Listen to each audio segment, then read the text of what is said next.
தெலங்கானா மாநிலத்தில் புதையல் தருவதாக கூறி 40 லட்சம் ரூபாய் மோசடியில் ஈடுபட்ட 6 பேரை போலீசார் கைது செய்துள்ள சம்பவம் பரபரப்பை ஏற்படுத்தியுள்ளது.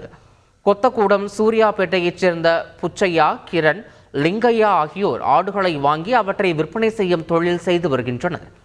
இந்த நிலையில் சந்தைக்கு சென்ற 10 பேர் கொண்ட கும்பல் அவர்களிடம் ஆடு வாங்குவது போல் பழக்கத்தை ஏற்படுத்தி கொண்டனர்.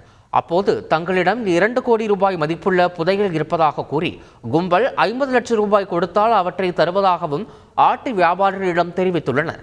இதனை நம்பிய ஆட்டு வியாபாரிகள் 3 பேரும் 40 லட்சம் ரூபாய் பணத்துடன் தனிமையில் உள்ள இடத்திற்கு சென்றபோது சாக்கு மூட்டைகளில் வெற்று காகிதங்களை கொடுத்த கும்பல் 40 லட்சம் ரூபாயை பெற்றுக்கொண்டு ஓட்டம் பிடித்தனர். இதுகுறித்த புகாரின் பேரில் விசாரணை மேற்கொண்ட போலீசார் 6 பேரை கைது செய்து அவர்களிடம் இருந்த 30 லட்சம் ரூபாய் பணம், கார் ஆகியவற்றை பறிமுதல் செய்தனர். மேலும் தப்பியோடி 5 பேரை தேடி வருகின்றனர்.